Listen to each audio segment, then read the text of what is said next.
여기 정말 하나님을 사랑하는 아브라함에게도 그 외아들이 너무너무 귀하고 사랑스러우니까 하나님께서 이제는 여기에 결정을 하나 지어놓기로 원합니다.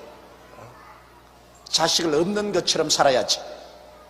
이 자식 사랑에 그만 하나님에 대한 사랑이 식어지면 안 되겠기 때문에 하나님은 일단은 이삭을 빼앗기로 작정한 것입니다. 여러분, 오늘 이 시간에 여러분 그 무엇이든지 하나님보다 더 사랑하는 것이 있는지 생각해 보십시오. 어떤 것이든지 자관 변명할 것 없이 하나님보다 더 사랑하는 일이 있으면 그것은 재단에 내놓아야 됩니다.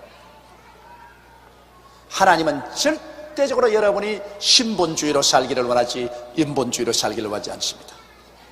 하나님 중심으로 사는 것입니다. 여러분, 우리의 삶의 내용이 철저히 하나님이 되어야 해요. 성경은 사람을 그릇이라 했습니다. 그릇은 그 속에 내용에 담아놓기 위한 그릇입니다. 성경에 사람은 성전이라 했습니다. 성전에는 성령을 모셔놓는 것이 성전입니다.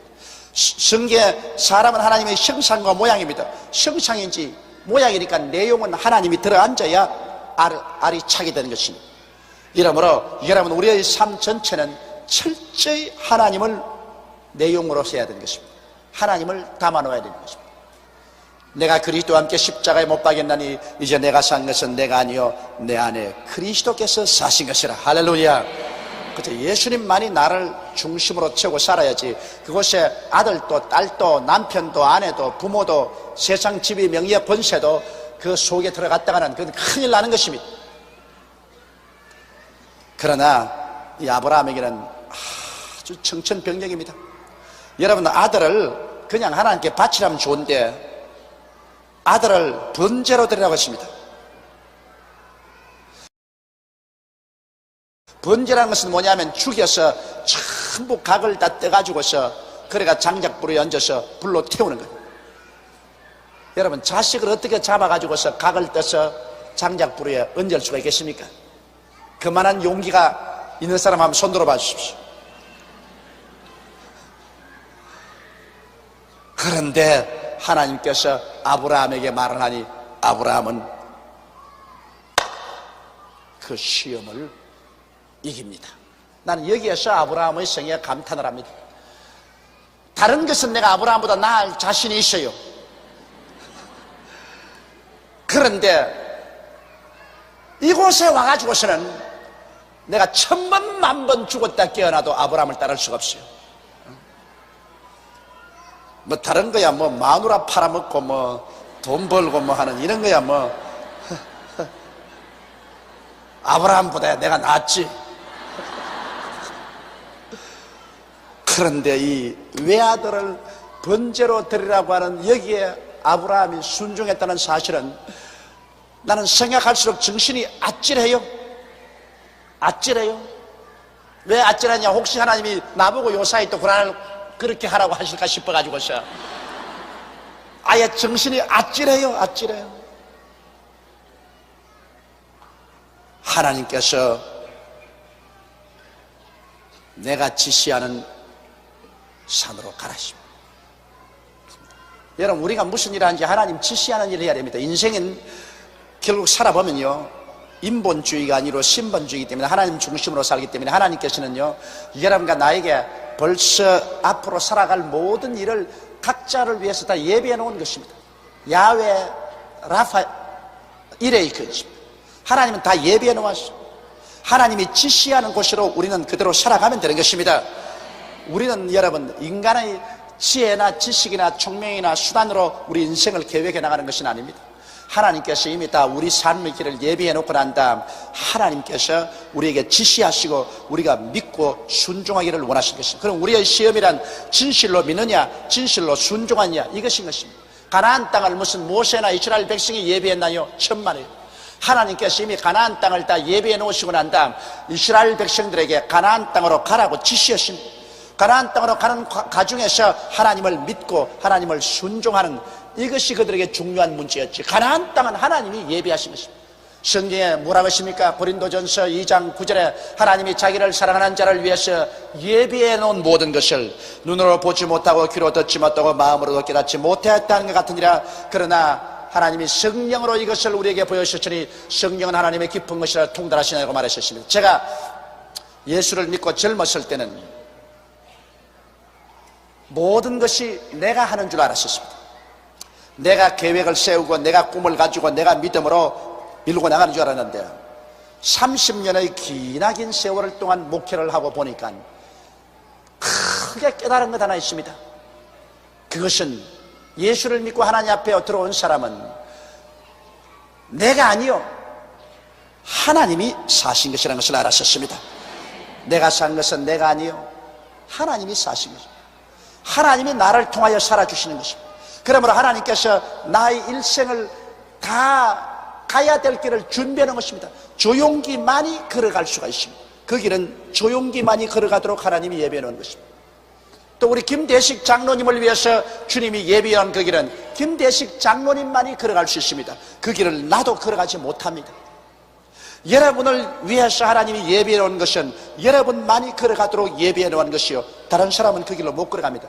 그런데 하나님이 예비해 놓았는데 코를 꿰가지고서 강제로 끌고 들어가는 것이 아니라 하나님께서 예비해 놓으시고 난 다음에는 이젠 성령으로 인도하십니다. 우리가 믿음과 순종으로 하나님께서 그 길로 이끌어 주시는 것입니다. 그런데 많은 사람이 하나님이 예비한 곳에 못 들어가고 맙니다.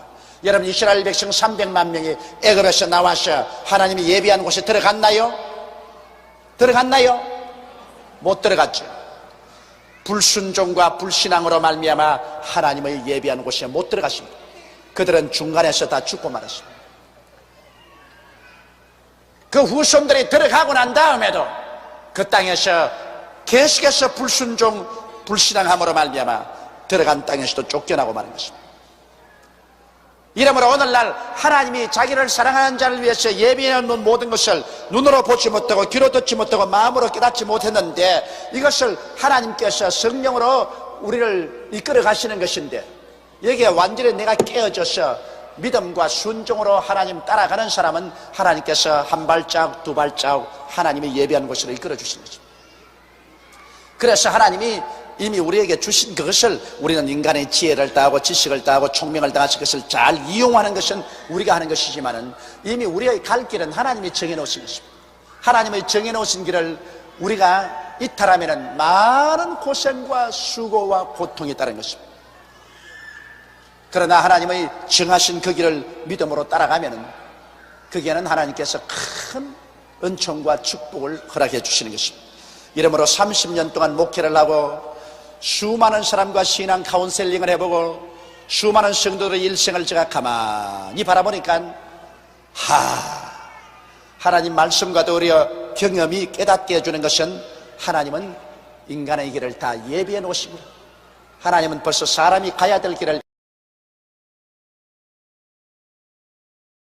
예정해 놓으십니다. 그 예정에 우리가 얼마나 충실하게 믿고 순종하고 따라가느냐 안 따라가느냐 이것이 우리의 절대적인 삶이구나. 이것을 제가 뼈저리게 느꼈습니다. 이는 힘으로도 아니 되고 능으로도 되지 아니하고 하나님의 성령으로 되는 것입니다. 사람이 한다는 일은 그렇게 크지 못합니다. 하나님이 정한 것 사람이 그거 무너뜨리지 못합니다. 하나님이 정한 것은 어찌할 수 없이 따라가야지 거기에 대항하면 피투성이가 되고 마는 것입니다. 이러므로 여러분 하나님께서는 아브라함의 일생을 하나님이 정해놓으시고 부르시는데 아브라함이 그 하나님의 정하신 길을 걸어가지 않으니까 많은 시험과 환난을 당했었습니다. 그러나 아브라함은 시험과 환난을 당하면 깨어져 가지고서 다시 믿음과 순종으로 되돌아오곤 했습니다. 우리가 갈짓자 그러면 안 그런 거 아니죠. 이리 갔다가 저리 갔다가 하지만도 깨어져서 하나님 인도하는 길로 들어오는 것입니다. 그러므로 하나님께서 우리에게 전적으로 순종시키고 하나님을 믿게 하기 위해서 우리에게 시험을 보내는 것입니다. 시험을 통해서 우리가 깨어지는 거예요. 자, 여기에서 아브라함이 전적으로 하나님을 순종하고 믿느냐, 이것이 가장 어려운 시험으로 그 아들을 잡아서 제물로 드리라고 한 것입니다. 그런데 아브라함은 이제 그 시험을 당해서 어떻게 할까요? 3절에 보면 아브라함이 아침에 일찍이 일어나 나귀의 안장을 지우고 두 사환과 그 아들 이삭을 데리고 번제에 쓸 나무를 쪼개 가지고 떠나 하나님의 자기에게 지시하는 곳으로 가더니 하나님의 지시한 곳으로 가더니 아브라함은 여러분 이제는 믿음에 충분히 연단을 받은 사람이기 때문에 하나님의 지시하는 것은 따라야 돼.